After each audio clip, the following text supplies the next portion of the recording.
Welcome to Red Sox Digest, the only show where pain, sarcasm, and a dash of hope collide nightly like a Trevor Story strikeout. We cover every loss, every meltdown, and yes, even the rare win, with brutally honest takes and zero front office fluff. Subscribe today at RedSoxDigest.com or risk being left out in the cold like a home game in April. And now, here's the crew at Red Sox Digest. Good evening, sports fans, and welcome to another edition of Red Sox Digest. I am your host tonight, Jim Delfino. And before anyone accuses me of being negative, relax.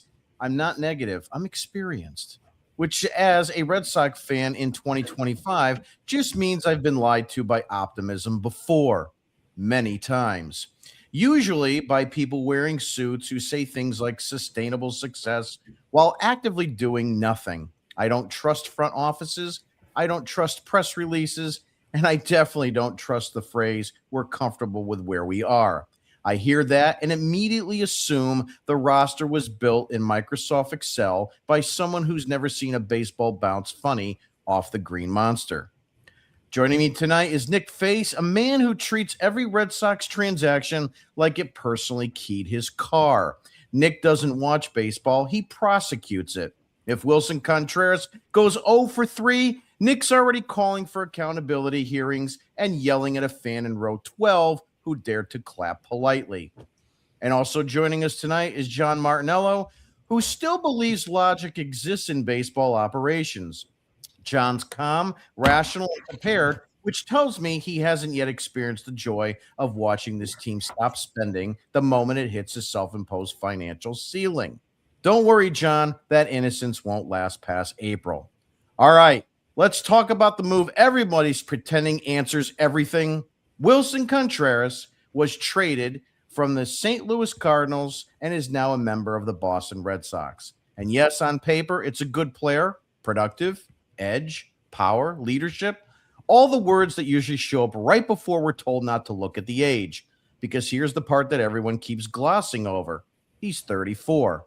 That matters a lot, especially for a team that suddenly gets nervous anytime a birth certificate starts with 19. And let's be honest, the money subsidized, that's not a feature. That's a red flag. The Red Sox didn't pounce on a market inefficiency. They waited until someone else paid part of the bill. That isn't bold. That is a coupon clipping at Stop and Shop. And here's the part that really bugs me. This deal puts them right up against the first luxury tax line, which means, say it with me, they're probably done. That's the fear. Not that Contreras is bad, not that he can't help, but that is the move. The one they only point and say, see, we did the thing. And suddenly, we're told going over the tax would be irresponsible, like the Boston Red Sox are a family budgeting back to school supplies. Now ask yourself this honestly. Does Willson Contreras at 34 change the outcome of last season? Does he turn an 89-win team into 92? Does he scare the Blue Jays? Does he make the Yankees lose sleep? Or is he just better vibes and slightly more slug? Because this lineup didn't lose last year due to vibes. It lost because it lacked a difference maker. One bat doesn't fix that, especially one with mileage. Especially not one that conveniently allows ownership to say we tried while staying under a number that they treat like federal prison. This feels like a half measure masquerading as aggression. Useful player? Yes. Necessary upgrade? Probably. Enough? Not even close. And that's the danger. Not that Contreras fails, but that he succeeds just enough to justify standing pat. So now the question isn't, is Willson Contreras good? The question is this where it stops? Because if it is, we've seen this movie before, and it ends with press conferences, excuses, and Nick Face screaming into the internet void by June. And that's the bottom line. Coming tonight. And that's the bottom line. And now it's time for the word of the day. And now it's time for Nick Face's Word of the Day. This was a joint effort on today's word of the day by Jim and I, and the word is zero. John, do you have any idea why the word is zero? I'm going to throw it to you first. Lay it on me. I want to hear about No this. idea? No idea. Okay. Get ready to be entertained or not entertained by the statement that I just read here. Here it goes, folks. Zero is the total amount of money the Red Sox have spent on free agency this season or this offseason from 2025. Congratulations, $0. We're doing great.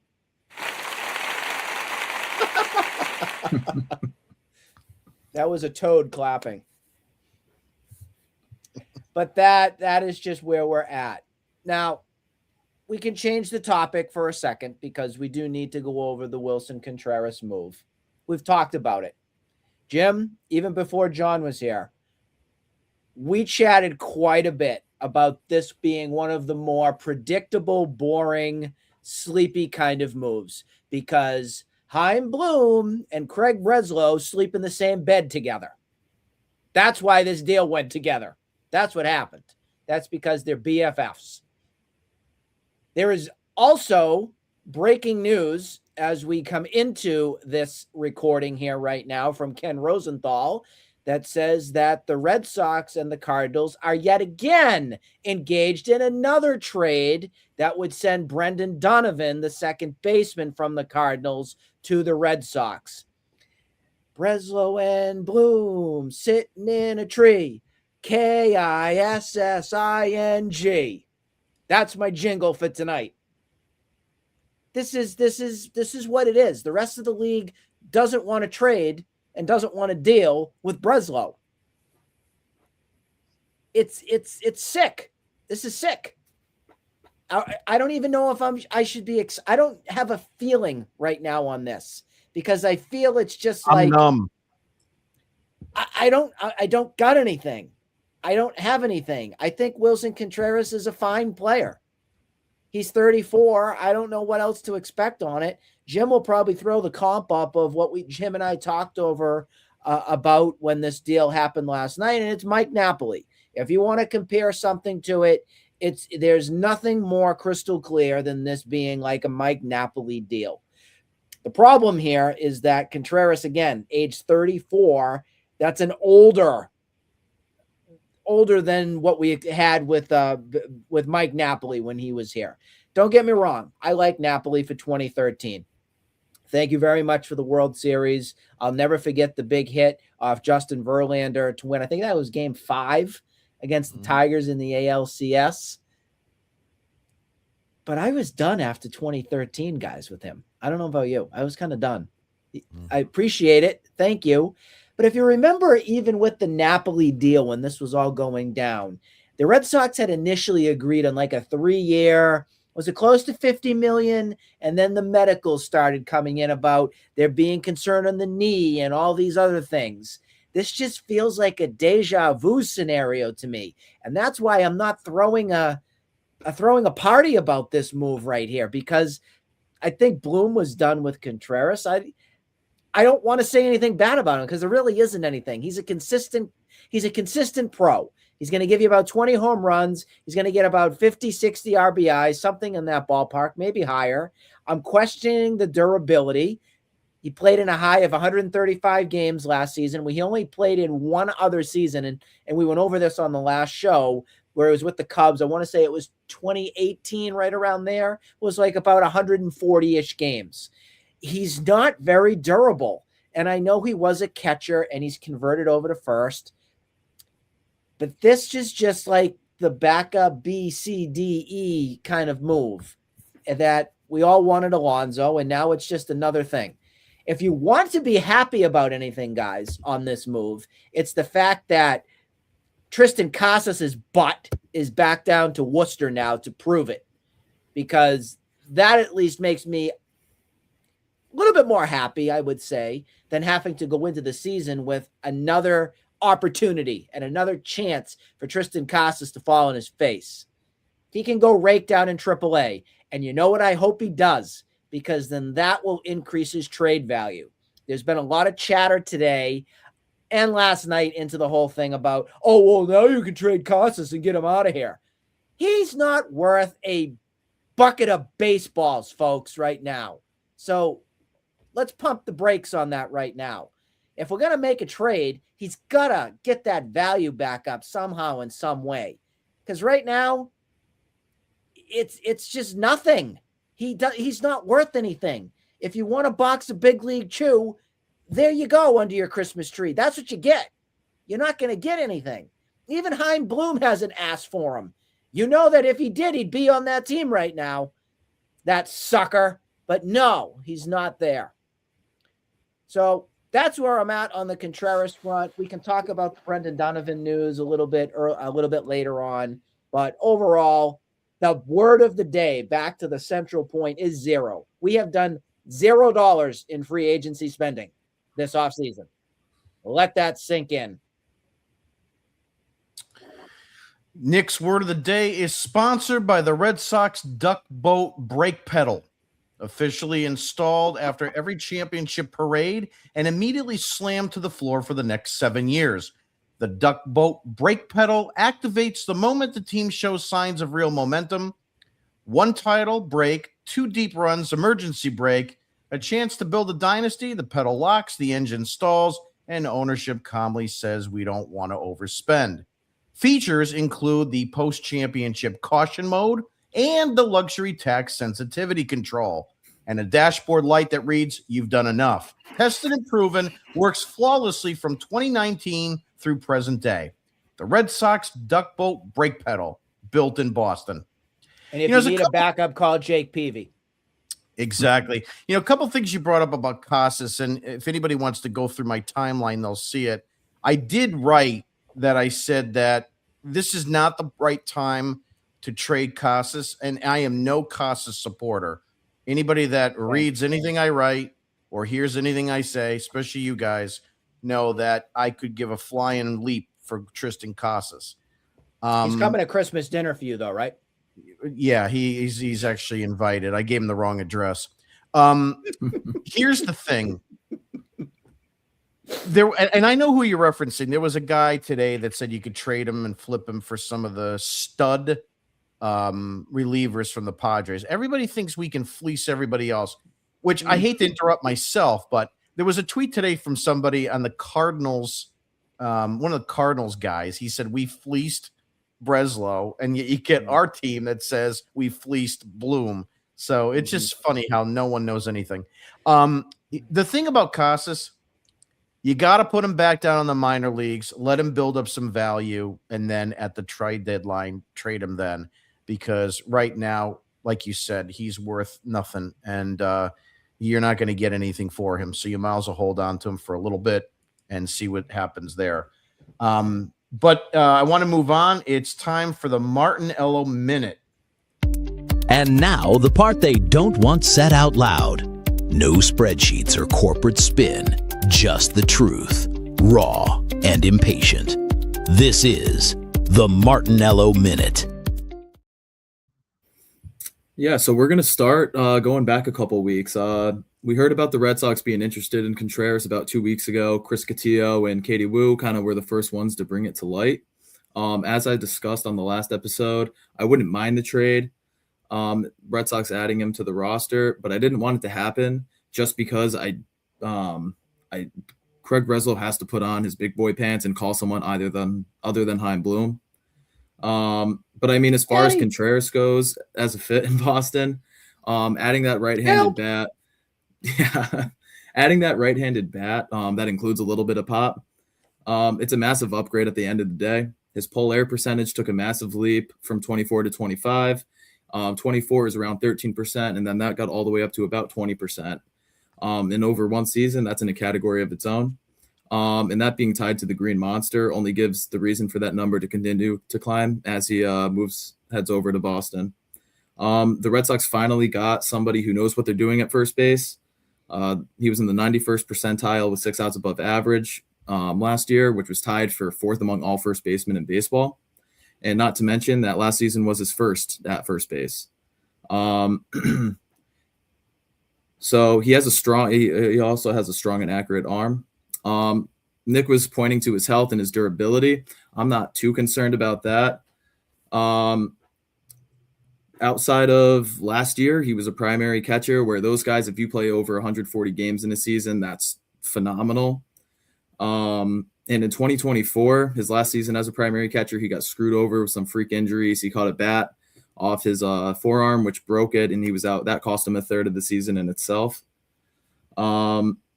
So outside of the catching position, he tallied the most games played in the season since 2018, where he made his first All-Star game with the Cubs. His WRC plus over the last 2 seasons compares nearly identically with Pete Alonso's.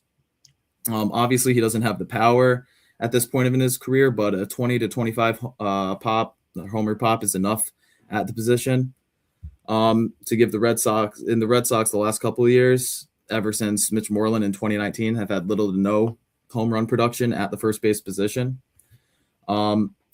His strikeout percentage is lower than Pete Alonso's as well, so that kind of inches into the discussion between him and Alonso. Last year he was at a 25.5% strikeout clip, which is a little bit above league average, but his chase rate dropped drastically from his career average. And as far as what the Red Sox sent out to acquire him, for me, it hurts a little bit. I don't necessarily think that the Red Sox overpaid it all in this deal, and especially once you account in the $8 million that St. Louis sent over. But losing out on Hunter Dobbins, who was great before tearing his ACL, and he was a phenomenal dugout presence. It's a massive hit to the clubhouse in my eyes. But with that being said, Willson Contreras has been known as a great leader in St. Louis and with the Cubs before then. And I think that with how young this roster still is, having that veteran presence is key. And as we saw with Bregman being a mentor for so many of the young guys last year, I think that's going to go a long way. To sum things up, I like the player. I'm okay with the package sent over. And I know that the Red Sox are getting a player who has a massive upgrade over what's primarily been there since Mitch Moreland, as I said earlier. Mm-hmm. Yeah, I mean, look, the bottom line here is that this is not a problem with Willson Contreras. This is not a problem with the trade. I think our entire staff would do this trade. The problem we have is it's not enough, and it needs to be recognized that it's not enough. And at the best scenario, this is no more than a lateral move with Nathaniel Lowe. I mean, I'm not trying to compare him to Nathaniel Lowe, but at the end of the day, you're talking about a guy that hits close to 20 home runs, plays pretty good first base defense. He's left-handed, Lowe. We understand that. But, this isn't a needle mover in and of itself. This is not trading for Fernando Tatis or Manny Machado or acquiring, anybody, Ohtani, some kind of household name. That's not what happened here. And we can't lose sight of the fact that it is not what happened. And if this is going to be the end, which is what my fear is, it's not enough. The Martinello Minute is proudly brought to you by the Red Sox front office snow globe. Give it a shake, and inside you'll see the 2018 championship team still frozen in time, confetti falling forever, and a tiny executive figurine saying, "We're closer than it looks." No matter how much the league changes outside the globe, inside it's always the same offseason. Same talking points, same budget ceiling, same belief that vibes count as roster construction. The snow globe is completely sealed, meaning no outside criticism, no modern context, and absolutely no urgency to get in. The Red Sox front office snow globe. Shake it all you want. Nothing inside ever changes. So I want to talk a little bit about the press conference, just a couple highlights that came up. Craig Breslow said, "There's only so much you can dig into your system in trades. Free agency is part of the equation here." Nick, I want to go to you. I want to go to you first because obviously it was part of your initial talking point. This tells me that Breslow is still open to free agency. Why don't I believe that? Because nobody wants to deal with him outside of Chaim Bloom. The Dodgers already know exactly who Craig Breslow is. We don't want to deal with the Dodgers anymore. I'm done. I don't want another move from them. Make another move with another friend. I'm sure Ben Sherrington's going to get the next call. It's just how he is. And then we also have Mike Hazen over We with already the worked with Ben. Diamondbacks. We got Exactly. Oviedo. Yeah. Yeah, exactly. So it's working with all of our BFFs. That's it. Everybody else in the industry and in the league thinks he's a joke. He's a stiff. Exactly what the executive that left the organization said earlier about Brez. He's a stiff. And we're seeing every ounce of why this is blowing up in your face yet again here for the Red Sox organization. Have we said it enough how much Dave Dombrowski is missed by this team? I don't think it's been said enough how badly mistaken the Red Sox were blaming him, because everything in those last 6 years since Dave Dombrowski has not been here have been a disaster written all over it. And people can want to blame Dave Dombrowski for trading prospects to get Craig Kimbrell, and then prospects again to trade to get Chris Sale. But at the end of the day, he got the job done, and you got a championship out of 2018. And how are those prospects doing yet again that got traded by Dealer Dave? Most of them aren't even playing baseball anymore. So it's just sickening. I think a lot of the heat came from when Nate Eovaldi's contract got signed, and you were in kind of a penny pinching kind of 2019 season, but that just catastrophically fell and collapsed this organization. It really did. And it made it the joke that it is right now. I don't believe a word out of Breslow's Pinocchio nose whatsoever. Like we've talked about, I'm actually even surprised this Contreras deal went through, because we all thought going into it when the season ended, I hate repeating myself, I sound like a broken record, but I said, don't be surprised if you get Casas at first, whether it's Marcelo Meyer at second or Romy Gonzalez at second, Story at short, Nate Eaton, Marcelo Meyer at third, Roman Anthony left, Ceddanne Rafaela center, Will Abreu right, Jarren Duran your DH. That's just how it's going to be with Yoshida on your bench. It's not good enough. And even if we go in and bring back Alex Bregman, it's still not good enough. So Breslow even coming out here and saying, oh, we need another bat. No, you don't. You need 2 more bats, dude, at least.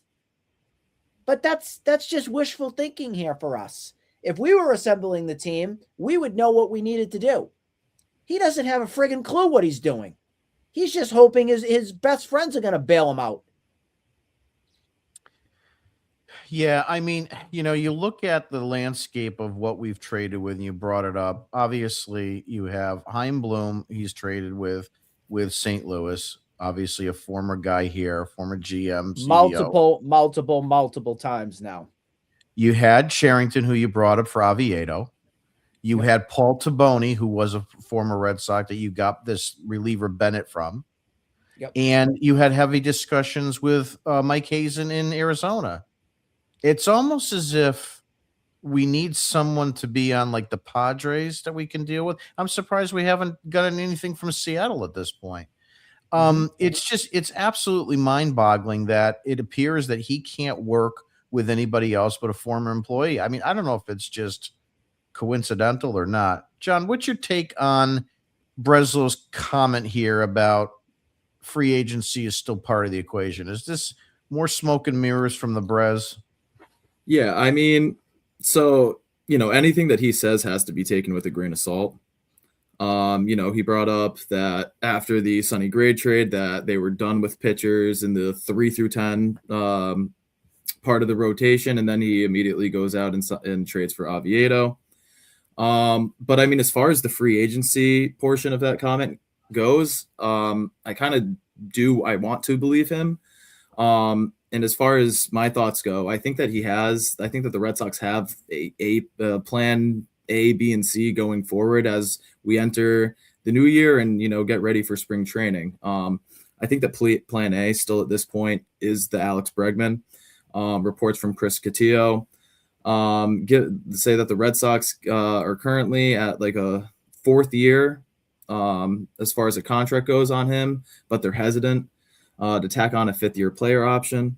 Plan B, I think, is still Bo Bichette. If Kyle Tucker doesn't sign with the Blue Jays, I find it pretty hard to believe that Breslow's going to win a bidding war against them. So if Tucker ends up in Toronto, I feel good about Boston's chances of landing a Bo Bichette. And then plan C, I think, is a trade for Ketel Marte. I know reports immediately after the Contreras trade last night where that Boston were out on him. But when you financially factor in where they are at with the CBT thresholds and with the uncertainty of how Breslow is with signing a free agent, I find it pretty hard to believe that he called Hazen last night and said that they're good on Ketel Marte. And then also Ken Rosenthal today tweeted out that the answer for the Red Sox is Alex Bregman. If not him, it's Bo Bichette. And the way that Breslow has operated this offseason, making one economically shrewd move after another, the Red Sox are in perfect position to strike. They have the money, time to spend it. Yeah, I had one guy say some kind of comment to me today on Twitter. He says, well, you just saved $28 million that you got back from making these trades. And to that, I said, who gives a royal ass? I mean, you're talking about the Boston Red Sox. You shouldn't have to make moves where there's a subsidy and the Red Sox get money out of the deal. This organization has been one that's printed its own money since the beginning of time. And it was so clearly evident during the early 2000s how they would just maul over everybody to get what they wanted, whether it was necessary or it was just, kind of like an extra Christmas present, in at the under the tree. And Daisuke Matsuzaka comes to mind. I know we talked about him on the show in the past. They didn't need to have him in 2007. They wanted him, then they were aggressive. They tried to do that with a couple other guys. I mean, look at Teixeira. They went hard after Teixeira, and they had a deal in place with Teixeira. It was just the Yankees wound up, I think, putting an extra year or extra per annual value, AAV. I forgot what it was, but you get my point. And then there was the Cuban pitcher. What was his name? That Theo went down to Cuba or the Dominican, and he was in that hotel room. I can't think of his name. I don't know if you guys remember. Not Contreras, right? He used to play for the Yankees. Jose Contreras. Jose Contreras, right? Where they try to get him. Those are just a couple that didn't work out. But when they want to spend their money and get what they want, this should never, ever, ever be a situation where the Red Sox need to subsidize money on players, not with the resources they have and not with the money that they make. It's absolutely ridiculous. Jim, a lot of this stems from the fact that Henry feels like every deal that he's done on free agency has burned him. That's what this problem is. And yes, it's been this way since the last major deal that was done, which was David Price. John Henry has refused to hand out anything larger since that point. Yeah, and if I could butt in for a second, I think that as far as the fan base goes at this point, I think that they think that it's their money being taken out of their pockets when the Red Sox sign players. I don't know why it's a discussion ever about why it's a problem spending too much money on a player, overspending on a player. It's not our money. It's John Henry's. We shouldn't give a rat's ass about how much money a player costs. Absolutely. And it was another tweet I had out there too. A guy, there was some guy said something stupid, and I said, do you want to win or not? And he came back and he said, well, you can't give away all your young pitching prospects. Why not? Why do I have to hold on to anyone? Dave Dombrowski got criticized so much for being a guy who guts farm systems. And, you brought that up earlier tonight, Nick. I tell everybody, I say, for as much as you're upset about that, name me one trade that you want back. Because I'll be honest with you, there is not one trade. The only guy he traded that had any sort of major league career, honestly, was Manny Margot, and the pitcher that they gave up in the Chris Sale trade. That's on the Michael Kopech. Michael Kopech. Yeah, that's it. And Juan Moncada did nothing. He became and Kopech's been serviceable player, but nothing. And Kopech's had like 65 Tommy John surgeries at this point.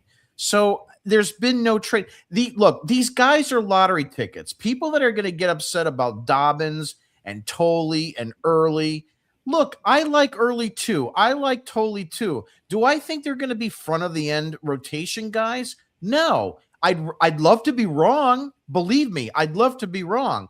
But you know what? I've been watching this team too long. I've been watching baseball too long to know that there's something that's just not there with either one of those guys, including Dobbins and including Fitz. And here's the other thing.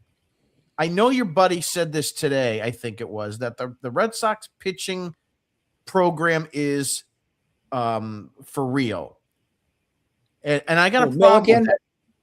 No, Micah said it. But here's, and I'm not trying to pick Buzz. Buzz. Yeah, I'm not trying to pick on him particularly, but for those fans that think that the pitching program here is elite, one of the things I've got to tell you that is, if it's so elite, why are you trading Richard Fitz? Why are you trading Hunter Dobbins? Well, you got to give something to get something. We're going to pump out some more, Jim. We're going to pump them out. You know, this is the problem I have with it. And so instead of look at the Marte situation, they're talking about moving pitching or even Marcelo Mayer for that. So instead of just going out and signing your own guy, Bregman, to a real contract last year, or going out and going after Bichette, who's 27 for a 7 or 8 year deal, now you got to talk about giving up more guys. And so now it's like, oh, hands off. We're done now. We're not going to go ahead and go after Marte, which is on the screen. And it irritates me because this is what the Red Sox and how they operate over the last few years. They get to the edge of the pool and they won't dive in. So you do these trades, you get Sonny Gray, you get Willson Contreras, and it's like, oh, can't do any more. We can't give away any more of the farm. And that just drives me insane. Moving on. Can I say one thing? Oh, yeah, go ahead. You wanted to say something too. Go ahead, John. The last thing I wanted to mention from the presser that really irritated me the most out of what Breslow said was that the pitching seems like it's all set, the starting pitching. That irritated me the most because we have lobbied since the season ended that the only way this team is going to get anywhere is if they have another piece with Crochet. I am sorry. Sonny Gray is not a number 2 pitcher. Brian Bayo is not a number 3 pitcher. No. Why can't they get this point across to themselves? I don't get it. So that's what irritated me the most. And that right there, if they go into the season with what the rotation is right now, it is not good enough, folks. It is not. Mark my words. Well, Nick, the other part is, then I'll go to John. It's what people don't understand is that look, the way that the rotation is right now, even if Sonny Gray was your second starter, I'm not calling him a number 2. He's your second starter, and Bayo was slotted 3rd, Oviedo 4th, 5th, whatever. Look, during the regular season, you could live with that. You cannot live with that sort of talent when you get into the postseason.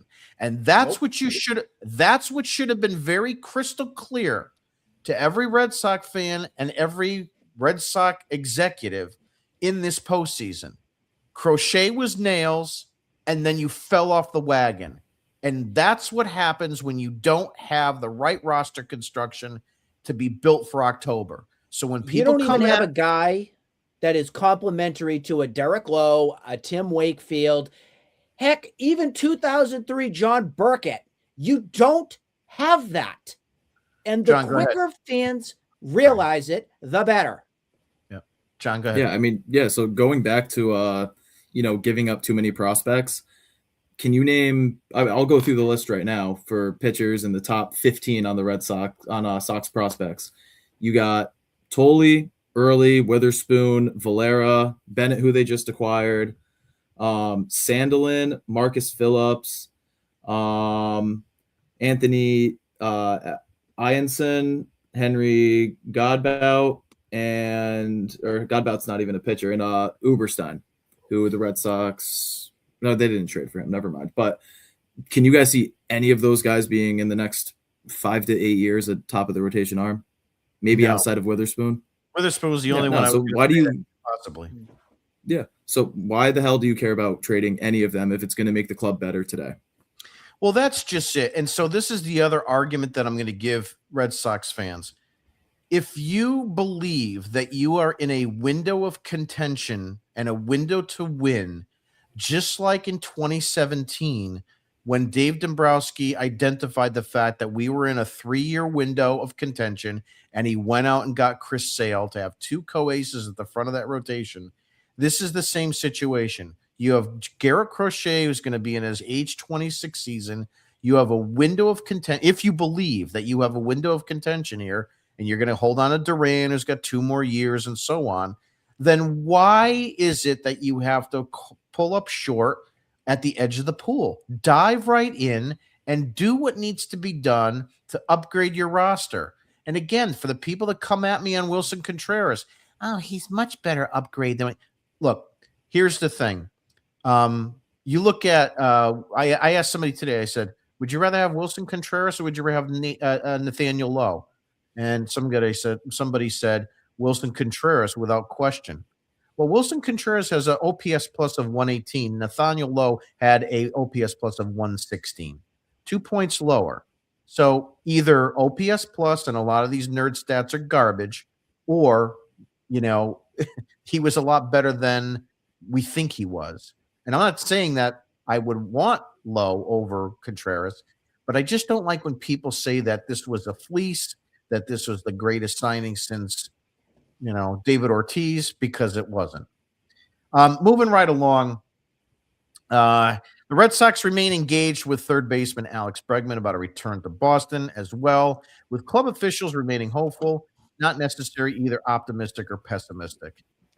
Nick, I'll start with you. We're kind of beating a dead horse here, so we don't have to spend much time on it. But at this point, do you want him back? Do you not? I don't want him back. I don't want him back. I've made up my mind on that front. I think on the last show I said that too. I would go hard on Bo Bichette. And I think one of the other pieces that I think you have to think about here is that now with, Willson Contreras apart in your lineup, he's a strikeout kind of guy. You need contact so desperately on this team. You have Duran, who whiffs like a you-know-what. You've got Bregman, if he's there. Again, he strikes out a pretty decent amount of time. The Ks are anemic throughout this team, and you have got to get somebody like a Bo Bichette, a true professional hitter, contact to move the ball around. If you can put him with Roman Anthony, I feel good about that. I don't feel anything with Bregman. We've seen this chapter already. I think what we've seen is what we're going to get from Alex Bregman if he does come back. And if the Red Sox do link him up with a 4-year deal, number one, I'll be surprised. Number one. But number two, if John Henry keeps on being the owner here of the Red Sox, and if this goes bad, don't expect another free agent signing ever again under his ownership. Don't expect it. So that's kind of where I'm at on that chapter there. So this is a very important decision here that the Red Sox make. Well, obviously, number one is if they're going to make some sort of a decision with Bregman or a Bo Bichette. And then number two, you got to figure out what the contract would be. Now, if you go and give Bo Bichette, that 5-year, say it's 175, I'm comfortable with that myself. It's not my money, as John said earlier. I'm cool with that. If it's even 200, I'm okay with that as well too, because I know the value that's there. A guy that can, number one, get on base and can hit the damn baseball, make contact, do something productive when you're up there at the plate instead of these statues and whiff queens that are up there 24/7. I can't do it anymore. We didn't even get into like your Willie Abreu's. It's boom or bust with him. Ceddanne Rafaela, Jim, you and I talked to you about my feelings on that. If I was in charge of this team, my only outfielder I keep because I believe in is Roman Anthony. And if people want to come at me and say I'm not a fan of Rafaela, that's not true. I just understand here if you want sustainability and you want to win and you want production, I can't sit here and tell you confidently that over the next 4 or 5 seasons, Ceddanne Raphael is going to do it. With the glove, yes. Don't question that. Glove is amazing. Maybe even better than JBJ. We'll see on that. But when it comes to the bat, I can't go through another part of Red Sox errors here with another guy with a bat that's like JBJ. I can't do it anymore. He's a right-handed Jackie Bradley Jr. to me with the bat right now. And if the rest of your lineup is not good enough, you are exposed. And I'm telling you right now, Ceddanne Raphael will be exposed. If you do nothing and don't bring in another bat, probably 2, again, what we'd love, say it's a Bichette and a Bregman. Wouldn't that be a dream come true? I'm cool with keeping Ceddanne. I'm cool with that. But just one with it? No, I'm not cool with it. And that's why it's going to be an interesting decision that's going to get made here, whether it happens or not. No, absolutely right. I mean, these are complementary players. Ceddanne Raphael is not a force in that lineup. Abreu is not a force in that lineup. Duran is not a force in that lineup. These are all complementary players. John, same question to you. Do you want Alex Broken Legman back? I mean, if it comes down to a 4 or 5 year deal, I'm open to the idea of it. Is it my first choice personally? No, but when you factor in kind of all the off the field stuff that he attributes with this Red Sox roster, with how young it is, I think that goes a lot further than just beyond the field. If he's gonna every single year run into these injuries, turns me off completely on him. But just the person he is in the dugout, and the player he is when he is healthy on the field, I think that's a massive help for this roster at this point in time. But I mean, to me, the plan A is and will be until he's off the board is the Bo Bichette. And I mean, Nick, I think that if we're talking up to $200 million on him, I think it's going to get a lot further than 5 years. But that also scares me with Bichette because I don't think that the Red Sox are ready to give out an 8-year contract to a guy, regardless of what his age is. There's some people commenting in the thing that's over here, and I want to make sure that those comments, folks, those were the dollar figures that came out reported by Rosenthal and other baseball execs. So these aren't numbers I'm just spewing out of hot air. These numbers came out. These are the reports. Bregman was 5 years. Wasn't it 5 years, 175? And I think it was 5 years, 150 for Bo Bichette. These aren't my numbers. This is what baseball reporters are saying here. So we're just coming at you with what they're saying. Believe me, I think that would be a bargain if that was what he would end up getting. But before you want to roast me, go and roast your other guys that's out there, please. Here's the other thing about why Bichette is the better choice, in my mind. We've talked about a lot of the fact that he's younger. You can sign him to a longer-term deal. You're going to get more out of him and so forth. Look, the bottom line with Contreras is he's a defensive upgrade at first base. We can all agree over Casas, right? And Abraham Toro and so forth. So if you want to believe that Bo Bichette is a more substandard defender than Alex Bregman was, work with me here. This is just another reason why I think the Bichette discussion and that choice for signing is better than Bregman. Now, for everything else we've mentioned, but if Bichette is a more of a substandard defender, you have a better first baseman now. So you could lean towards the poorer defense because you have a better first baseman. I mean, it might be a stretch, but work with me. So you can lean towards spending more on maybe a more offensive player in Bichette because you don't have to worry about having sure-handed defense, impeccable defense at third with Bregman, because now you can put Meyer at third base, who we know is major league ready at third base. There's no question about his ability defensively. We don't know what the bat looks like in full because he's been injured quite often every season that he's been in professional baseball. So it's just another one of those intangibles I want to put out there about why I'm more pro Bichette, and with the fact that he said he's open to playing second base, because obviously we have a shortstop right now. And unless Story's going to say, I'll be a team player, I'll move over. And the last point I want to make on the Bichette signing, if you are a member of the Red Sox right now, if you're Duran, if you're Abreu, if you're Story, if you're Connor Wong, I don't care who it is, you bring back Bregman, it's a great story. Okay, fine. You go out and you spend 7 or 8 years on a Bo Bichette, doesn't that make the players look at this and say, whoa, holy crap, this is fantastic.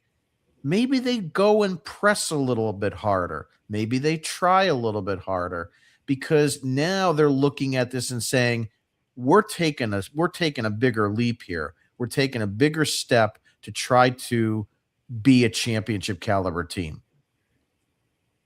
Nick, I'll start with you. What's your thoughts on my comments? I would think a player would think like that, but I also think because some of this core loves Alex Bregman, they're probably going to cry under their pillow if he leaves, because some of them I still feel aren't built for Boston. Some of these guys. If Bo Bichette comes here, that's a different identity. And that's what I really like on the point that you brought there, is that it's another, wow, look at that. We just got this shiny, flashy new player to join our team and hope to win. For me, if I was one of those players in that uniform, that would jumpstart me. I would want to run through a wall, because it would mean we just want to get better and get that championship in us. Other than Bregman, I mean, we've been there, done that. It's kind of like same old, same old. Oh, I'm going to keep doing my same old crap and maybe we'll win. It just isn't. It's not sexy. It's not exciting. It's just blah. And I'm tired of blah. I don't know if you guys are, but I'm blah'd out. Bring some life to the party. And that's what we don't have. It's almost like we're the Boston Lifeless Sox. John, your comments on my take. Yeah, I mean, I think that you hit it right on the head, or you hit the nail right on the head with the hammer. I think that Bregman is, you get the good PR out of it, bringing him back. I know the Red Sox are going to go off on a tangent with that. We got our guy back and, all that nonsense.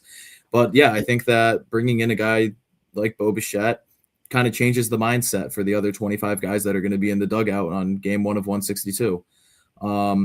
And as Nick said it, I completely agree. I think that everybody kind of presses a little bit harder in spring training. I think everybody goes in to the season with a kind of a different mindset of not like, are we a playoff team?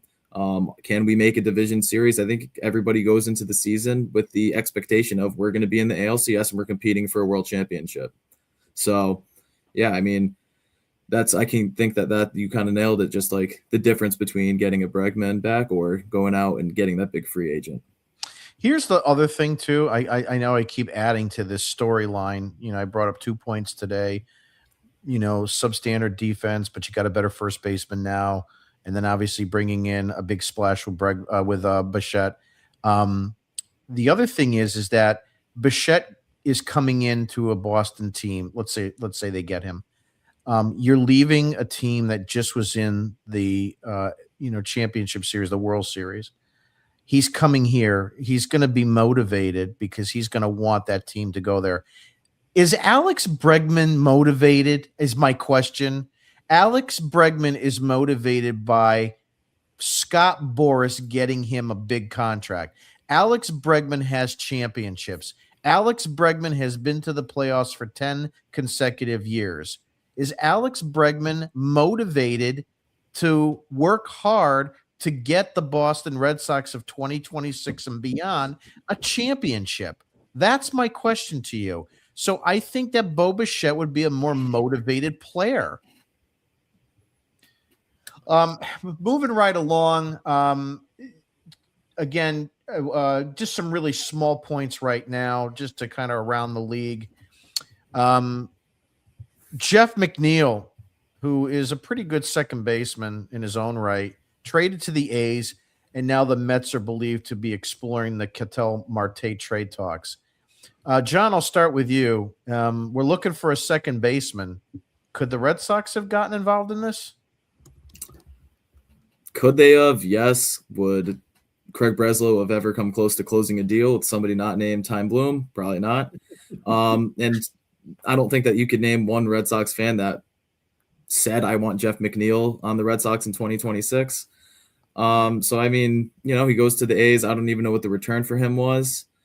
So, that kind of is what it is. Now, what I would be concerned about is if with the Mets being involved now in the Ketel Marte sweepstakes, that's a team that will dig out their entire farm system to get what they want. We know that Steve Cohen has gone out and paid gobs of money, overpaid gobs of money for tons of free agents since he took over the team or since he bought the team. So I mean, if they're in the sweepstakes for Ketel, I'd be concerned about that, and I think that puts a little bit of pressure on Craig Breslow to get something done regarding your Alex Bregman, your Bo Bichette, or Ketel Marte. Nick, same question to you. Your thoughts on McNeil? Could we have been involved in there? I mean, would you have even wanted him? I know he's left-handed, so that is a sticking point. Again, it's not Chaim Bloom who's in charge of the Mets, so I mean, there's a pipe dream of happening if you wanted to go down that front for it.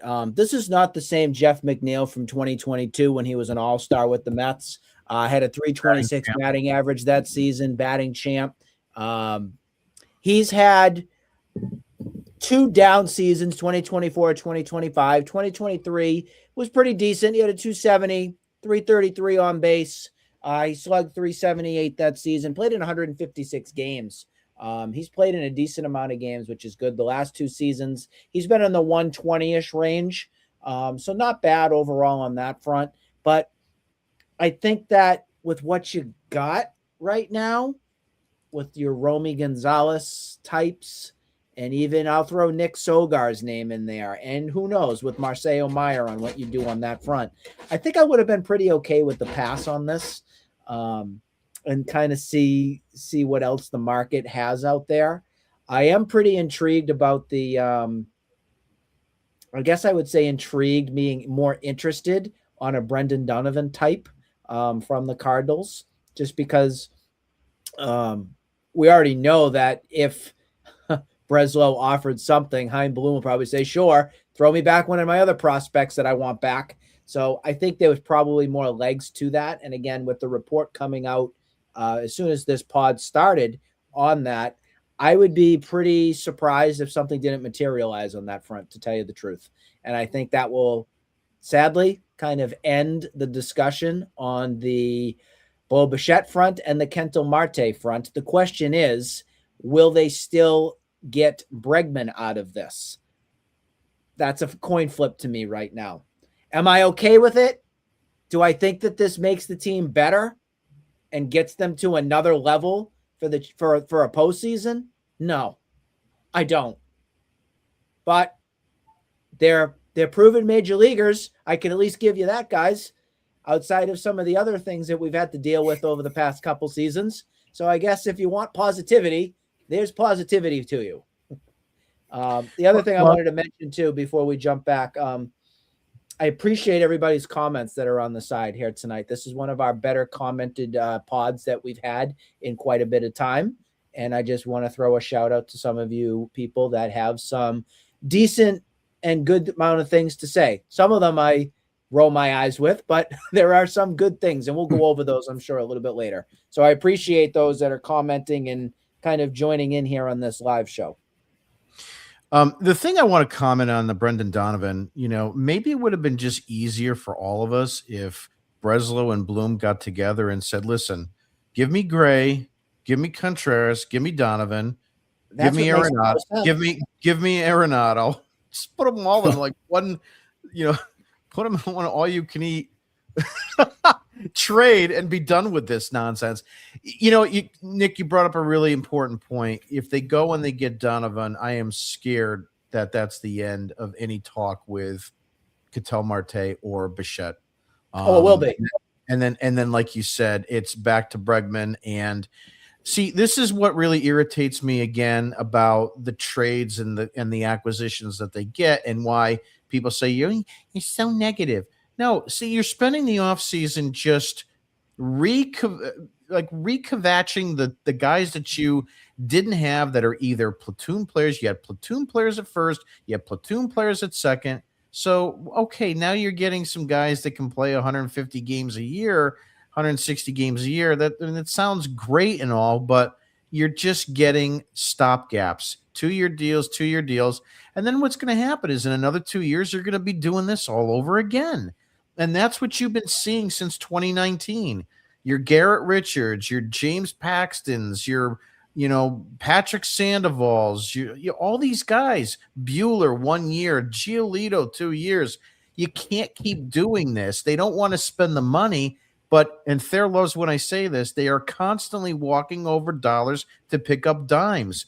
And it's no different this offseason as well, even though we were led to believe otherwise. Real quickly, 60 seconds. I'll start with you, Nick, because you and I talked about this off air. The Seattle Mariners sign a first baseman.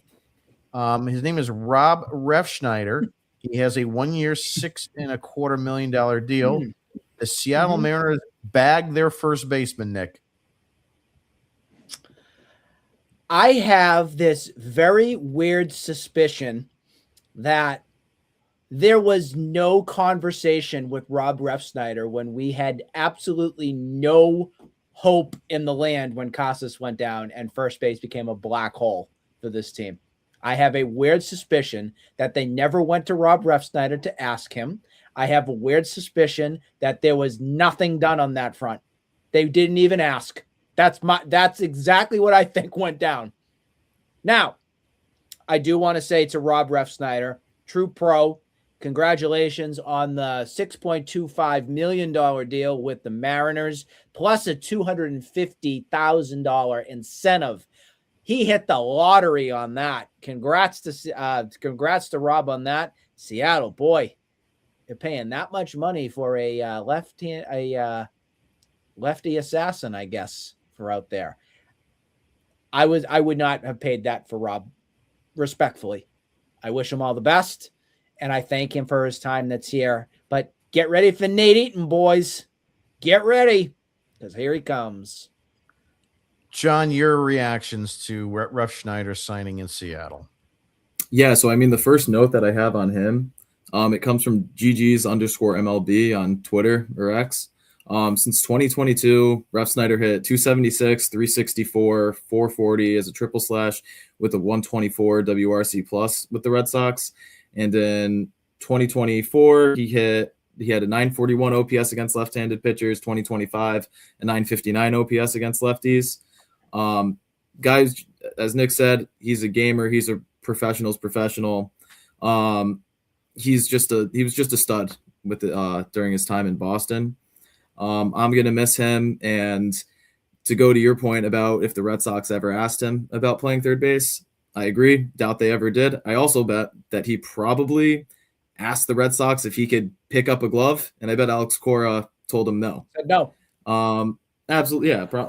I guarantee you that happens. But I mean, he was a leader in the clubhouse. He has an electric nickname. I loved calling Robbie Rockets whenever he was coming up to the plate. And he was a dependable bat whenever he was called upon, whether he was pitch hitting or coming in as the platoon bat that he was.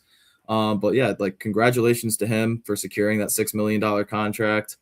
I think he got around $5 million in total during his entire tenure in Boston. So I'm happy that he's getting paid what he's deserved.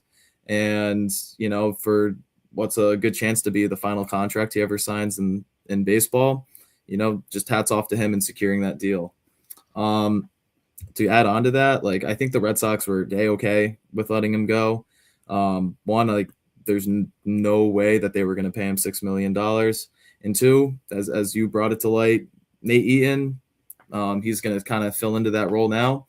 And I think for the direction that the Red Sox are headed in, he kind of fits into that mold. He could play the outfield. He could play the infield. He's got speed. His bat skills are still kind of yet to be proven. But I think that it also adds that As we talk about where Ref Snyder played, he was Willie Abreu's platoon bat in the lineup, and I think that the Red Sox are gonna, pending if he's gonna be on the team come opening day, I think his leash is longer, and I think he's gonna start taking on that full-time job in right field, which means that Alex Cora is gonna let him start hitting against the left-handed pitchers, and I think that's a big step for his development. Yeah, you're going to see a lot more of Nate Eaton. I mean, what the Red Sox want here is just the flexibility of having an infielder and outfielder. But then again, we didn't know that Rob Refsnyder was a first baseman, so we could have used him there instead also of said second baseman on his baseball reference page too. It did. I think he came up as a second baseman with the Yankees, didn't he? Yep. So but we just had to put David Hamilton over there any opportunity that we could, just to make ourselves even more miserable than ever, and not have another right-handed bat in the lineup. Exactly, that's just the way the Red Sox work. Make sense. A couple things with some of the comments from Jose. Hello, how are you? Ambrosia Hamilton, hi. Salty Grampy said, you look old enough to remember John Tudor, Bruce Hurst, and Bobby Ojeda, all homegrown. Totally and early remind me of them. I think it remains to be seen. I think we're hopeful on that. But, you're also looking at this from a standpoint of past history, right? I mean, you're looking at it, 40 years ago, and you know what their careers were. We don't know what these careers are going to be. There were a lot of guys that came through this organization that were can't miss, and it just didn't work out. Who was that lefty, Nick, that they wanted to that was supposed to come up and be fantastic, that they wouldn't even trade Cole Hamels for to Philly, I think it was. Oh, that was Henry Owens. Yes. Remember Henry Owens was supposed to be a sure thing? He was the next Randy Johnson. Do I win a Rob Refsnyder contract for that answer? You get to play first base for the Seattle Mariners. Oh, yes. Yep. So moving along, I can't put this one on there, but 5 years, $200 million. Again, I know Nick commented on that before. It wouldn't be 5; it would be 7, 8. I'm not baked. I have to make sure a budget department knows. No, I'm not baked. Just crispy. Yeah. Dave DePari, who is a regular of ours, please tell this man Bichette isn't taking a 5-year deal, 27, 7 or 8. Yeah, we know that. It's absolutely going to be, something like 7 or 8. It's just what you're seeing in some of these reports. If 5 was the bottom of what Nick was really meaning was 5 was the kind of like the playing field, right? That was probably the bottom of it. And just it's going just off those reports that what we were. It's a start. It was the starting entry point. That's it. Yeah, exactly. Moving right along, Salty Grampy, dude hits 9th. If he gets on first and he steals second, scores on a base hit. I think he's talking about Rafaela. The problem with Rafaela is he doesn't get enough contact. That's the issue with him. He doesn't get on base. That's his other issue. He just doesn't. His on-base percentage is really poor. We would like to, because you get good turnover, right, on that lineup, but he's just not reliable enough. And again, what Nick was saying, we don't hate Rafaela, but we don't have enough elite talent on the roster to support him being a below average hitter. That's the bottom line. Here's a classic example. 2018, Jackie Bradley Jr.'s one of his best seasons because he was hidden in the 9 spot.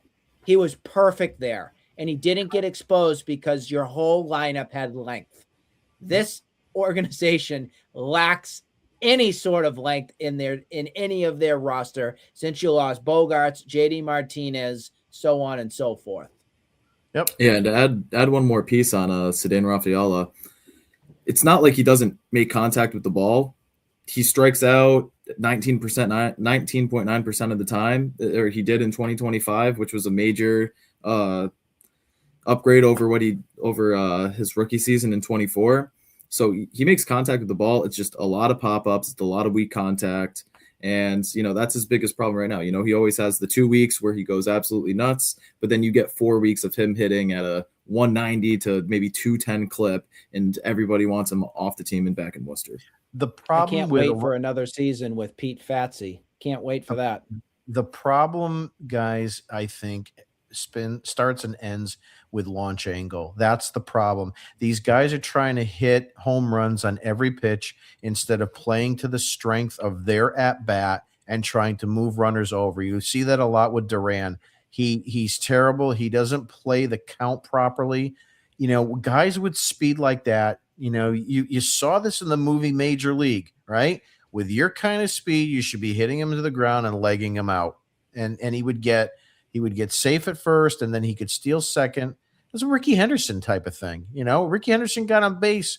He got a walk. He's on third in 2 pitches. Don't forget Oil Can Boyd. Yeah, can't forget the can. Salty Grampy says, I had lefties in mind. I'm not sure exactly what that was about. Al Nipper and some guy named Clemens pitched in that era. Sure did. Obviously, we're Clemens fans. Al Nipper was pretty good. Bob Stanley, another one, as a closer. Any move will be a positive ad. You know, we hope positive. It depends on that.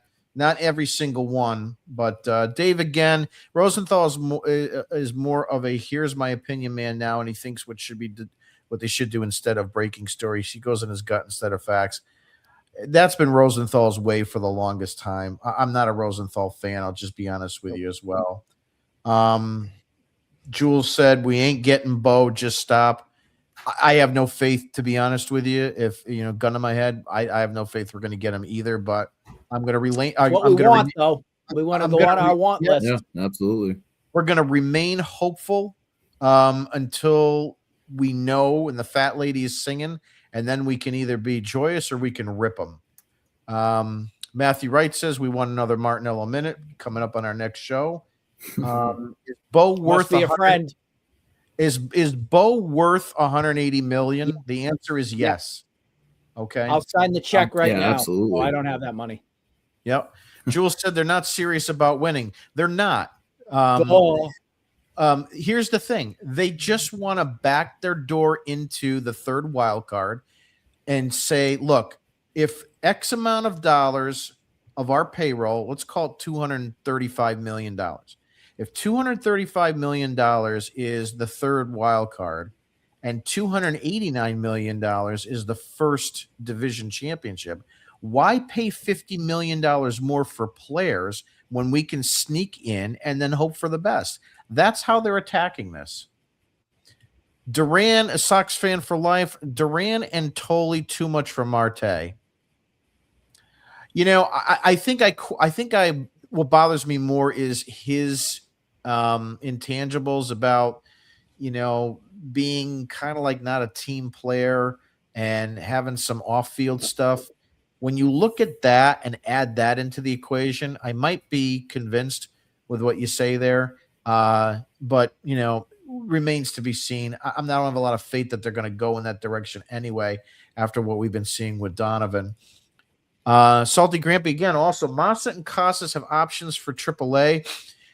Do they now Rusney them and rotate the extra outfield and Willson through the DH spot?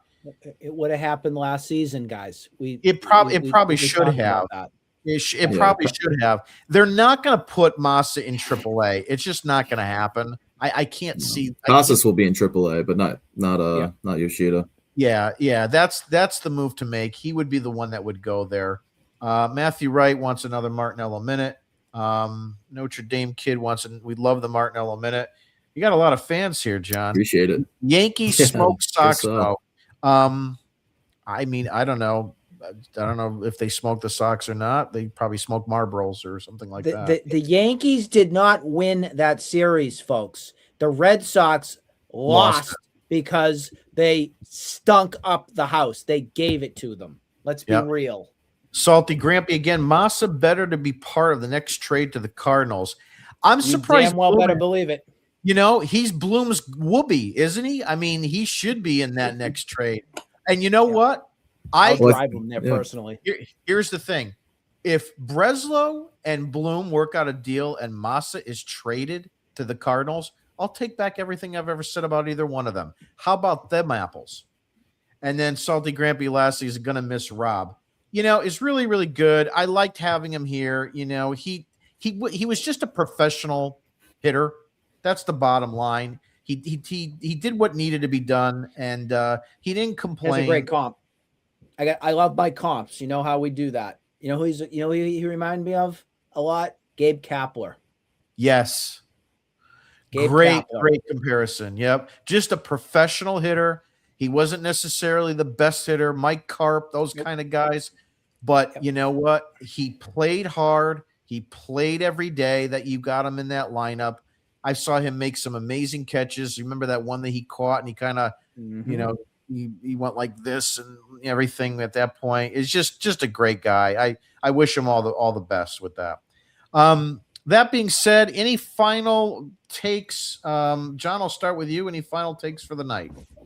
Yeah, so Red Sox right now are around the $244 million CBT threshold after this Contreras trade. It's about $5 million under what their payroll was at the height of it last year.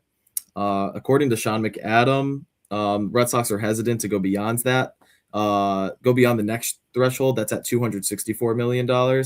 So right now, Boston's about $20 million under that number. So the question that I'm going to ask to you guys is, how could they exactly add to this point without exceeding that $264 million number, and preferably stay a couple million under that in order to save some room for making trades during the middle of the season? Making trades over the middle of that season and potentially going beyond that. Nick, I don't know what your final take is for the day, but I'll just show this because we want to make sure that we have new news, right? We don't want to have old news like our competitor, the Toad, might think us or allege us to believe. According to Kevin Rosenthal, a rival executive thinks the Red Sox have been quietly shopping Brian Bayo. Any comments, guys? That was one of my last points, but I had a backup. Don't you worry. I would be fine with this because I think we've seen what the ceiling is here for Brian Bayo. We know what he is, and I'm not satisfied enough. We had this huge thing with him thinking he was the next Pedro Martinez when he came up, and I'm sorry. I'm disappointed. I think he's a poor man's Eduardo Rodriguez, truthfully. I think maturity is a real problem with him. Yes, he made steps to get to a certain spot, but I think we've reached that ceiling. So for me, happy trails to you. The other thing I think with Bayo, if you are serious about moving him, and I don't know if the Red Sox really are serious or not, this is a prime opportunity in his career to do so. He's on a team-friendly deal. He's in the fourth year of his career. He's got upside. He's young. This would be the time for them to move him. So if they're going to move him, better be in that Ketel Marte trade. Well, it's either that or they're going to have to go out and get either, Bichette or some other move that we don't see. I know Red Sox Nation and Twitter is trying to talk about how stealth that Breslow is, but we'll see how it goes. That being said, I do want to wrap up tonight. Wait a minute. There was one more thing I wanted to say. Sure. Do you have any like game show music in the background? Because I want to finish with a trivia question to ask the both of you guys on this one. This is a good one. You'll like it. Anything in the background there? Sure. Fine. So there was an interesting tweet that came out from Red Sox Stats today. I don't know if any of you saw it, but I was stunned by this revelation on situational hitting. Best hitter last season for the Red Sox in situational hitting was Yoshida. He went 12 for 12 in getting runners home from third with less than 2 outs. 12 for 12. I was stunned by that. Can you guys name the worst hitter in this exact same situation? Would you like a multiple choice answer on this? Because I can give it. Nick, I'm not going to answer this one because I bookmarked this tweet and I was going to bring it up on the show tonight. Did you? Yeah, I was stunned by it. Jim, do you know who it is? You know what? I played that gong and your audio cut out. Say the question again. So the question is, who was the worst hitter in getting runners home from third with less than 2 outs? This in 2025? Yes. Alex Bregman. No. John, give him the answer. It's my BFF. Carlos Narvaez.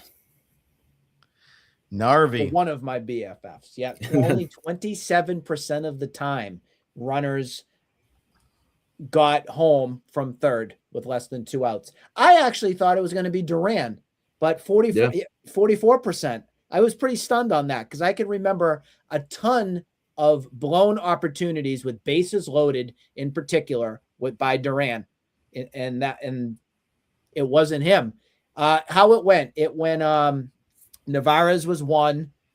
Wong, no surprise there, 31% of the time. Hamilton, no shocker there again, 31% of the time. Then it was Rafaela. So all those people, Rafaela's a god.